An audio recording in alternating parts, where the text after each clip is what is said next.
Ah, mas você mentiu aquilo para mim. Você falou aquilo que não era verdade. Então não tenhamos essa prática na nossa vida. Ah, mas se eu não contasse aquilo, como é que eu ia ficar com o meu cliente? Deus sabe. Nós temos que saber que tudo está no controle de Deus. Nós não precisamos ajudar Deus. Eu sempre digo isso. Às vezes nós temos essa péssima ideia de Deus, achando que, mas se eu não fizesse, como é que ia ser? Eu não sei como é que ia ser. Mas de uma coisa eu tenho certeza. Se você fez a coisa certa, Deus está no negócio. Então é um dos pecados que Paulo aqui menciona. E nós não podemos nos esquecer que o pai da mentira é... Como é que a gente vai ter essa prática? Ah, mas não tem mais. Esquece. Tira isso do teu coração, da tua boca. Pede, eu sei que tudo aquilo que é pedido para nós não é fácil. Mas aí vem aquele verso que todos nós sabemos: tudo posso naquele que me fortalece. Outro pecado que Paulo menciona aqui em Efésios, ele diz aqui: irai-vos e não se põe o sol. Ele está falando a respeito da ira. E engraçado que Paulo diz assim: irai e não pequeis. Porque irá, todos nós podemos.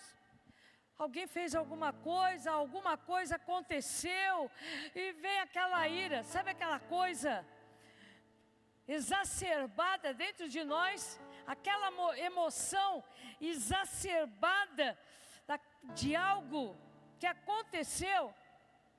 Mas por que Paulo diz, olha, mas não peque? O que será que ele está dizendo com isso?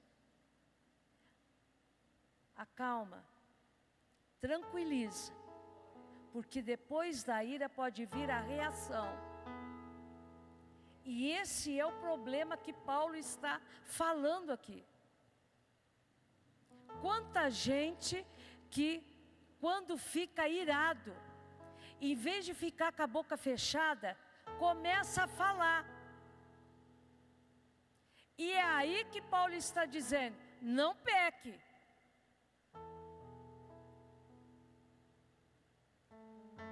O problema não é irar, porque nós somos naturais, nós somos humanos.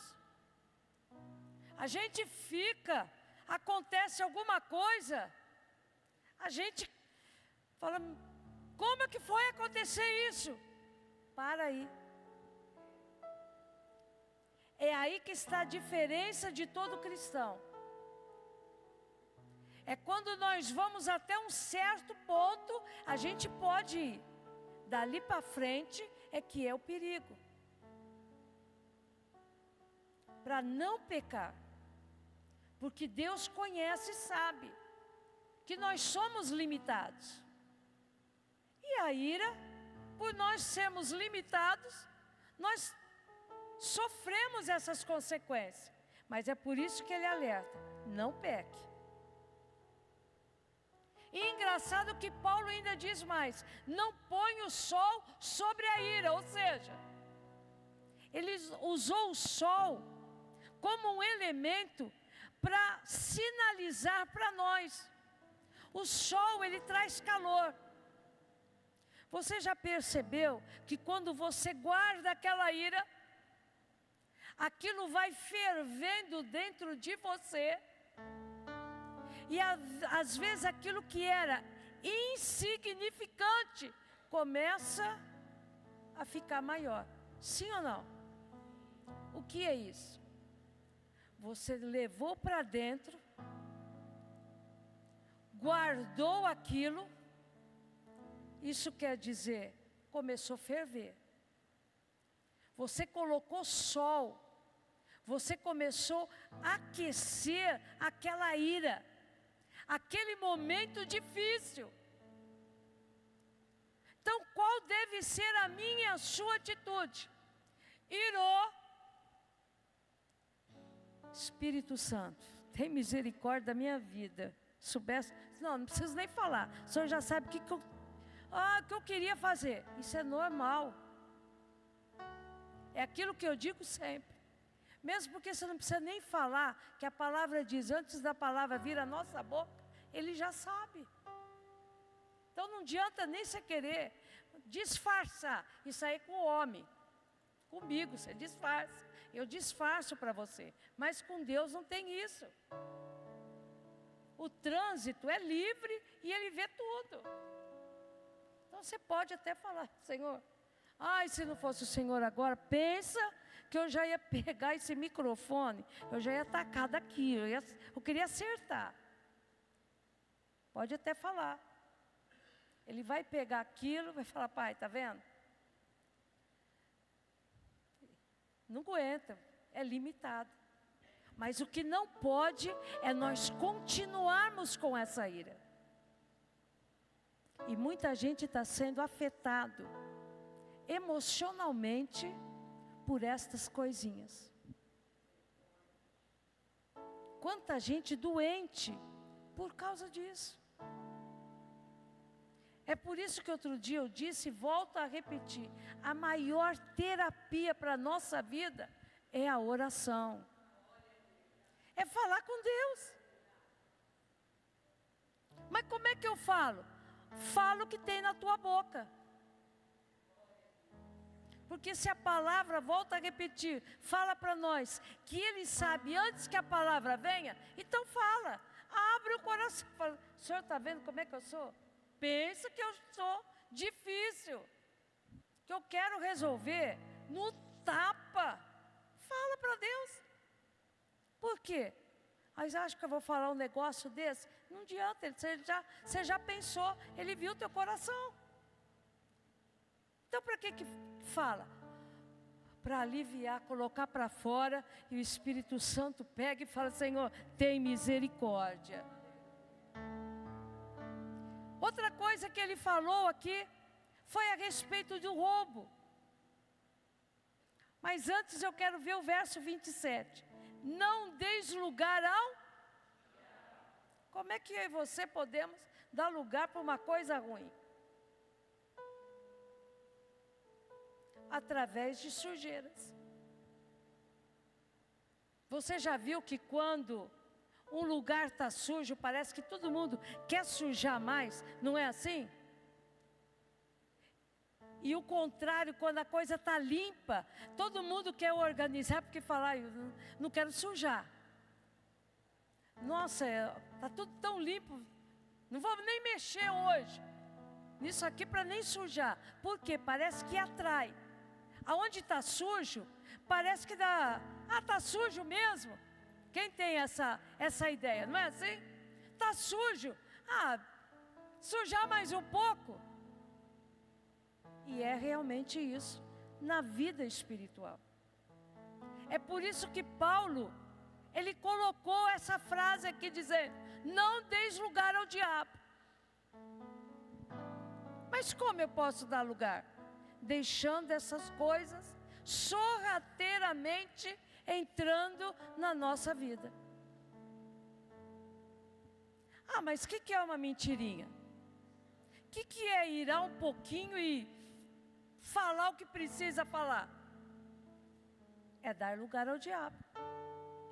É por isso que Paulo, na metade desse texto, onde ele menciona estes pecados, ele fala, não dê lugar para o diabo. Antes que eu termine a fala, eu já vou lembrar vocês, não dê lugar ao diabo.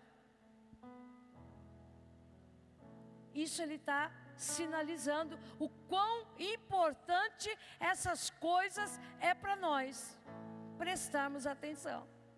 E depois ele diz, aquele que furtava, o que é roubar?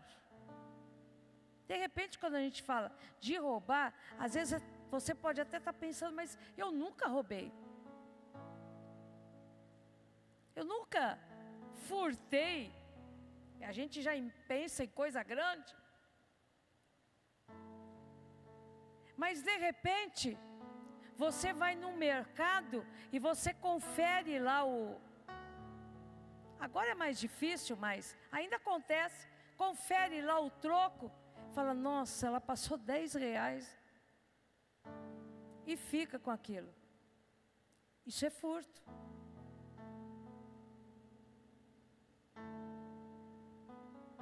Às vezes você vai comprar alguma coisa e até tem o dinheiro, mas para poder ganhar na compra, eu não tenho esses R$4 aí que você precisa, deu 254, eu não tenho os 4. Pode ser, você está furtando, poderia ter pedido desconto. Dá para arredondar aí?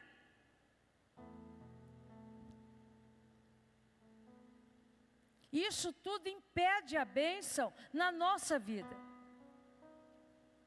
Às vezes um cliente, que você está fazendo um negócio com ele, fala, ele é meio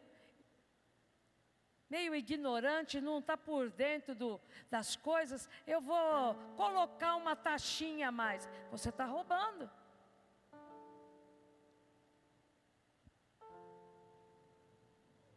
Essa não é a proposta. Às vezes alguém está desapercebido lá no seu trabalho, você que lida com dinheiro, você que está no caixa, fala, deu tanto, está lá com criança, está aquela bagunça, aquele alvoroço, não está nem prestando atenção, eu vou falar que é tanto. Pode, já falou que pode, mora lá no condomínio, o que é? R$15 a mais, ainda vai me ajudar. É roubo. Não é seu. Então nós precisamos entender esses quesitos que Paulo está aqui relacionando, porque isso tudo freia a bênção de Deus na nossa vida. Um roubo que às vezes nós fazemos e achamos, o que tem? O dízimo. Aliás, a própria palavra de Deus, lá em Malaquias fala, o que nós te roubamos? E vem a resposta, nos dízimos e nas ofertas. Eu vou dar aqui, ninguém sabe quanto é que eu ganho, eu vou dar aqui que eu acho que já está excelente. Não faça isso. Então é preferível você não dar. Pelo menos você fala para Deus, eu não acredito. Eu não aceito isso. Então eu não vou dar. Mas não vou sujar a minha mão. Não faça isso. Mas ninguém sabe. Mas aquele que deixou as Escrituras sabe de toda a tua vida. Não só do hoje, mas Ele sabe do teu futuro. Não roube. Isso não é bênção. Não entre nessa, que tudo isso são enganos de Satanás para roubar a nossa bênção. Eu costumo sempre dizer, às vezes as pessoas até chegam em algum lugar, mas se elas não têm fidelidade, elas não cumprem a palavra de Deus, elas não passam dali, elas ficam patinando. Você já viu gente que patina? Você fala, gente, trabalha, parece que, às vezes até a pessoa confessa com a sua boca. Fala, olha, eu trabalho, parece que eu não saio do lugar. O que acontece? Olha para a palavra. A resposta está na palavra. Nós precisamos entender. Volto a repetir o que eu disse no começo, a Bíblia, ela não foi escrita somente para a gente estudá-la, mas principalmente para nós obedecermos. Essa é a finalidade da Bíblia. Não adianta, não vai funcionar eu saber toda a Bíblia, eu estudar de capa a capa, eu ser uma grande teóloga, mas não obedecer.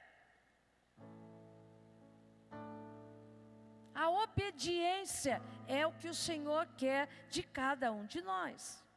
Outro ponto que a palavra de Deus fala aqui, acerca de palavras torpes. Não saia da vossa boca nenhuma palavra. O que é palavra torpe? Aquilo que não edifica. Há uma relação muito grande entre o coração e a boca. Há um versículo que diz: a boca fala o que está cheio.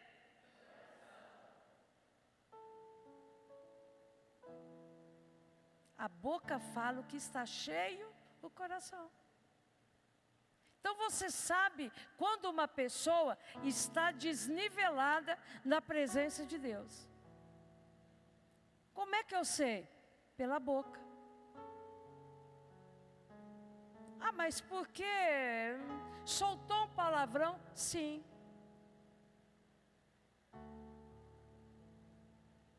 Exatamente.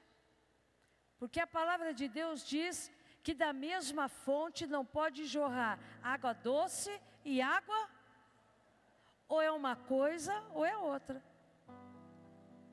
Não tem essa possibilidade.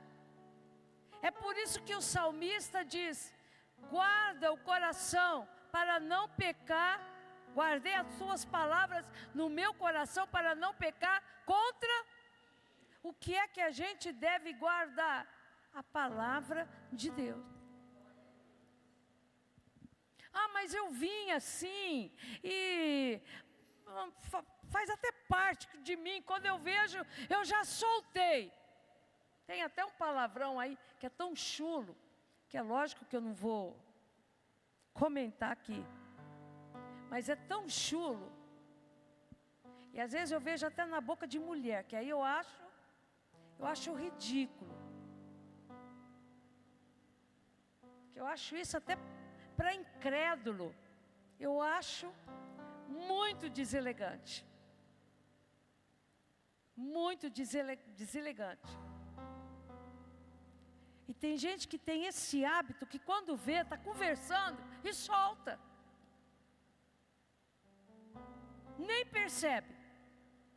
Quando vê, soltou. O que é isso? Porque o coração está cheio disso. Veio para Jesus, mas é como se estivesse dizendo: Senhor, fica na tua, que eu estou na minha. A hora que eu precisar, eu te chamo. Vamos combinar assim? Mas o Senhor sabe que eu sou assim. Tem gente que parece que é isso aí, a vida dele com Deus. E a palavra do Senhor diz, para nós não deixarmos sair palavra torpe. E por que isso? Será que é um dogma da igreja evangélica? É alguma coisa que o Senhor instituiu? É um ritual de Deus para a nossa vida? Não. Porque tudo que nós falamos, existe o mundo espiritual, se acreditando ou não. Eu sempre digo isso. Não vai fazer nenhuma diferença. Vai continuar existindo. Existe o mundo espiritual. E tudo que nós falamos de bom, os anjos dizem.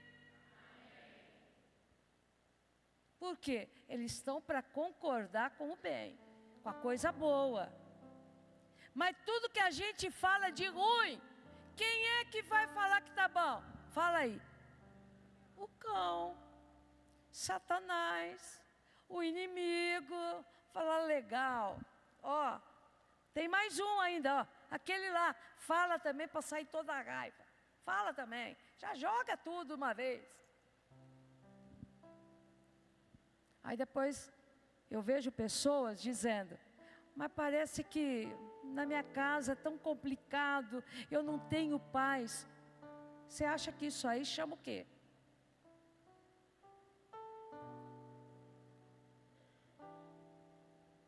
Casa de crente, tendo palavra torpe. Vê se combina. É a mesma coisa, quer ver? Eu vi hoje aqui de mini saia. Combinaria? Sim ou não?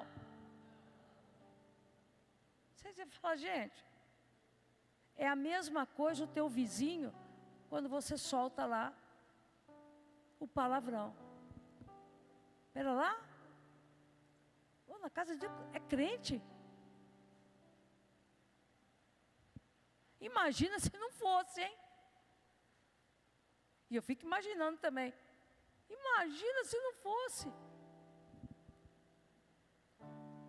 Nós precisamos nos policiar.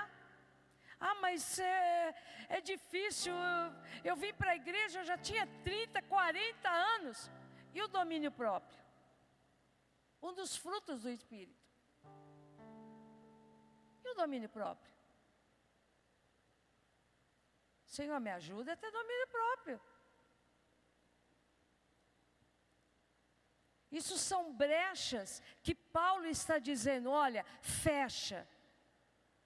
Para que não entre imundície e maldição na vida, na casa, na tua família. Às vezes tem pessoas que estão passando certas coisas por causa dessas sujeiras.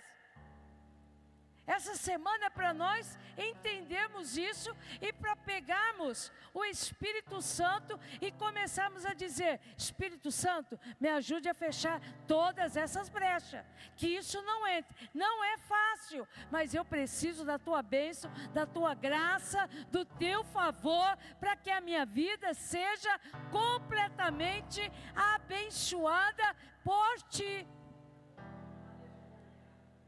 E não ter mais isso. Eu tinha essa prática. Como o pastor falou na terça-feira. Eu andava em uma direção. Jesus entrou na minha vida, agora a direção mudou. Eu tenho uma nova direção. Isso é, uma nova vida em Cristo Jesus.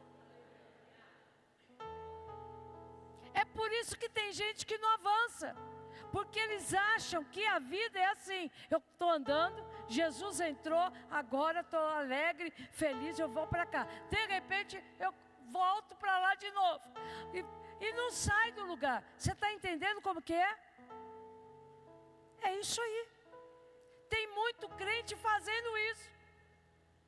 Ele estava numa direção, Jesus entrou até no começo, ele ficou feliz, alegre, vamos para cá então Jesus, vamos embora. De repente ele fala, não, eu vou voltar de novo lá, porque eu preciso soltar uma palavra, eu preciso contar uma mentira, eu estou irado. E volta, aí depois, nossa, eu vou voltar de novo, porque eu estou sentindo um peso sobre mim. E fica, e olha aqui o que acontece, ó. Vê se sai do lugar, vê se sai do lugar. Não sai. É por isso que tem crente que não avança. E a gente fica achando que existe privilegiados de Jesus. Nossa, Jesus deve ter privilegiado, porque alguns vão e outros não saem do lugar. É exatamente isso. Não é Jesus o culpado. É as nossas decisões que tomamos que faz com que nós não enxergamos o que estamos fazendo. Peça para Jesus, Jesus, abre os meus olhos espirituais, para que eu possa ver o mundo, não, ver aquilo que o Senhor tem para a minha vida, vida de bênção. E o último tópico aqui, fala acerca de amargura, toda amargura, ira, cólera, gritaria, blasfêmia, toda malícia seja tirada entre vós. Olha quanta coisa que Paulo está dizendo para nós tirarmos da nossa vida. Quanta gente já perguntou para mim, pastor, é pecado isso? Parece que tem gente que precisa ter uma relação, né? Ó, isso é pecado, isso é pecado, pecado. Pois aquele que gosta de saber o que é pecado, aqui está alguns. E falando claramente para a nossa vida. Isso é pecado. Tira fora, lança. Queima, destrói. Fica longe. Amargura. O que é amargura? Segurar aquilo que não precisa. Quem sabe você está com o coração duro. Quem sabe você está aí para baixo, nada te levanta, e aquela tristeza, o que é isso? A amargura.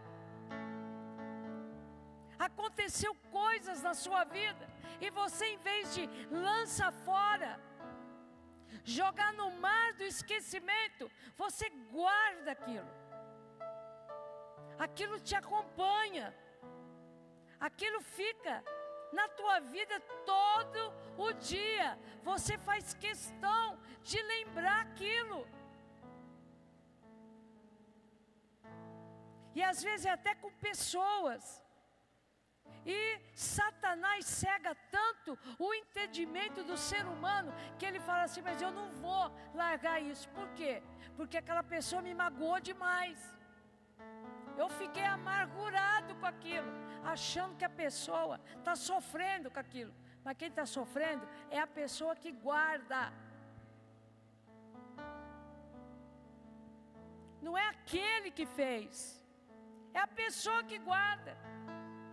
Quem sabe você está com uma doença aí no estômago, uma gastrite, alguma coisa afetando a tua vida. Você fala, mas o que é isso? Já fiz de tudo, já fui no médico, já fiz tanta coisa e não sara. A palavra falando, Jesus é o remédio para a tua vida. Jesus é o remédio. Quanta gente precisando de cura. O médico está aqui. Nesta noite, ele fica olhando para o médico e ele não consegue falar, me cura.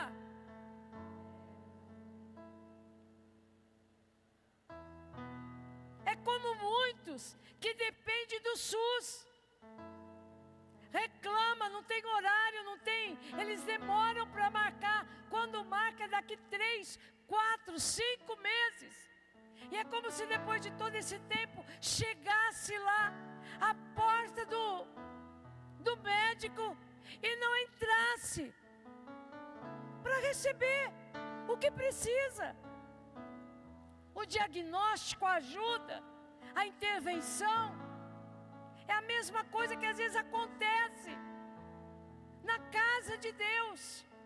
Vem, sente a presença, ouve a palavra, tem a direção do céu, mas não toma posse. Segura.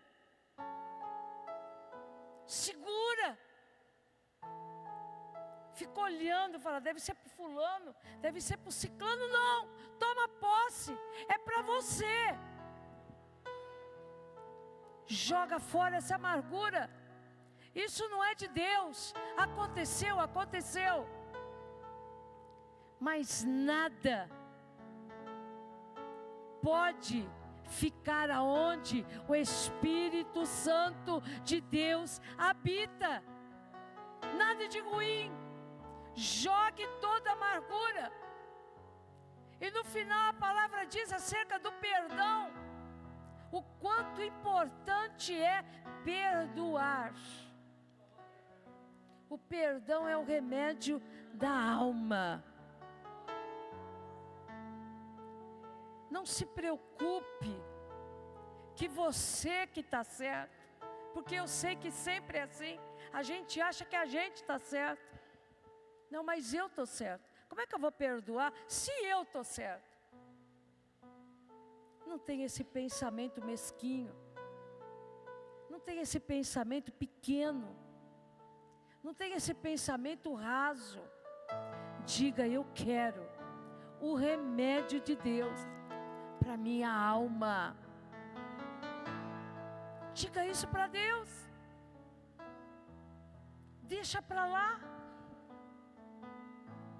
Peça ajuda para o Espírito Santo. Espírito Santo, me ajuda. Eu não consigo perdoar. Quando você pede ajuda, eu já imagino Ele vindo instantaneamente, mexendo no teu coração, tirando para fora e levando para jogar longe da tua vida. Que nessa noite nós possamos pedir, Espírito Santo, só o Senhor, para nos capacitar para vivermos uma nova vida, para termos uma nova vida. Eu consigo? Você consegue? É claro que não. Mas com a ajuda do Espírito Santo, nós podemos tudo em nome de Jesus. É por isso que Paulo escreveu, porque ele sabia que a gente não ia no peito. Ele sabia que o Espírito Santo ia estar conosco. Coloque-se em pé. Eu quero convidar você para vir à frente. Todos vocês. Aleluia. E eu quero convidar os obreiros para pegar o óleo da unção. Que hoje nós vamos ungir todo